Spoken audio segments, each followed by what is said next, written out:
Let's talk about a really powerful idea. One that starts with something as simple as a barbell, but ends with a complete rethink of how we should be teaching and learning. This quote is from the musician and writer Henry Rollins, from this amazing essay he wrote called The Iron and the Soul. And he talks about weightlifting with this raw honesty. The iron, he says, doesn't care about your ego or your excuses. 200 pounds is always 200 pounds.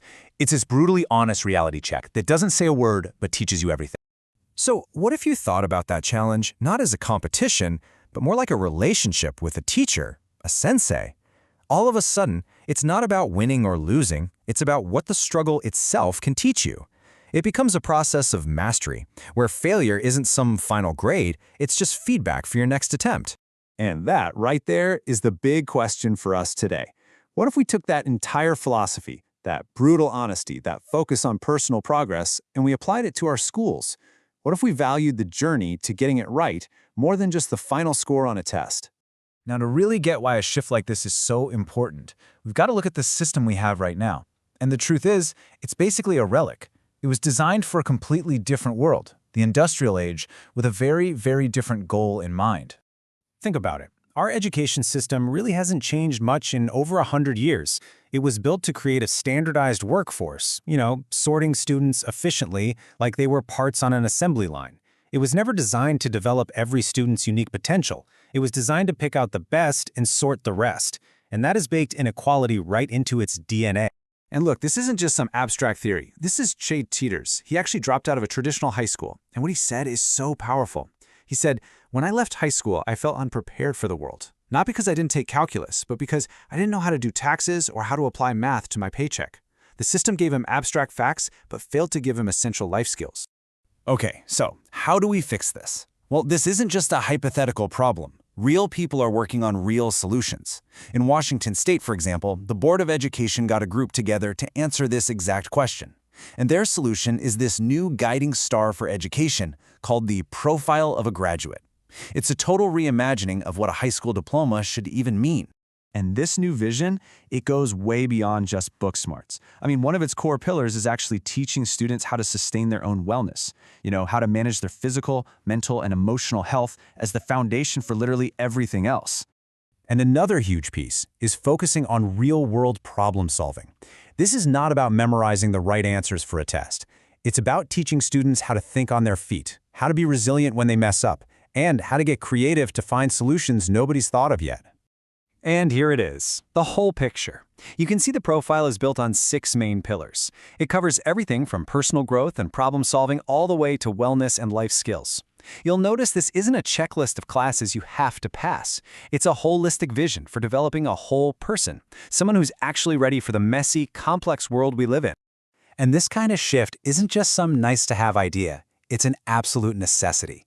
When the work group went out and surveyed the community, the data they got back showed this massive disconnect between what everyone says is important and what our schools are actually delivering. This chart just says it all, doesn't it? Look at those solid green bars. That's how important skills for lifelong learning are to everybody. We're talking students, parents, employers, everyone. They all rate it close to a 90 out of 100. But then you look at the patterned bars. That's how effective they think the system actually is at teaching those skills. I mean, that gap is just staggering. In fact, let's just boil it all down to one number. When you average out those effectiveness scores across every single group, the system gets a 37 out of 100. That's a failing grade. And that's not coming from critics on the outside. That's from the students, parents, and employers who are living with this system every single day. Okay, so if the old model is broken, what does the new one actually look like in a real classroom? Well, the biggest change is this shift away from just chasing points and grades and toward a focus on genuine progress and real learning. This right here, this is the heart of the whole philosophy. In the traditional system, time is the one thing that's constant. A semester is 4 months long, and when it's over, you get a grade, whether you really understood the material or not. The learning is what varies. But in a mastery model, that gets flipped on its head. The learning is the constant. You don't move on until you actually get it. Time is the thing that becomes variable. And listen, the demand for this change is coming from everywhere. Here's a quote from an employer in Washington who was part of the study. They said, "Soft skills, things like critical thinking and problem solving, are more important than the technical stuff. because they can teach that on the job. What they really need are graduates who know how to learn and adapt.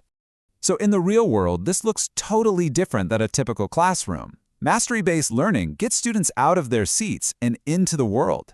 We're talking about hands-on internships where they can actually apply their skills, or team projects like these maritime excursions, where you have to collaborate and solve problems to succeed. It makes learning feel real. And this brings our whole journey full circle, right back to where we started in that weight room. The goal isn't a perfect 4.0 GPA or a flawless test score. The real goal is the process itself, that journey of just getting better. Just like lifting that iron, real learning isn't some one-shot deal. It's a cycle. You practice something. You get direct, honest feedback. You take that feedback, you revise your approach, and you try again. And you keep trying. You don't get punished for failing. You learn from it, and you keep going until you finally achieve mastery. And you know what? This approach empowers everyone. A teacher who is involved in the study said, the profile of a graduate is so great because it gives them the freedom to be creative. It lets them help students get real, concrete wins in a way that actually works for that individual kid, instead of trying to cram everyone into the exact same box. So we end up right back where we began, with a pretty fundamental question. The world we live in now, it demands people who can adapt, who can think critically, who can learn for their entire lives. We know our students are capable. The real question is our system actually built to help them do it?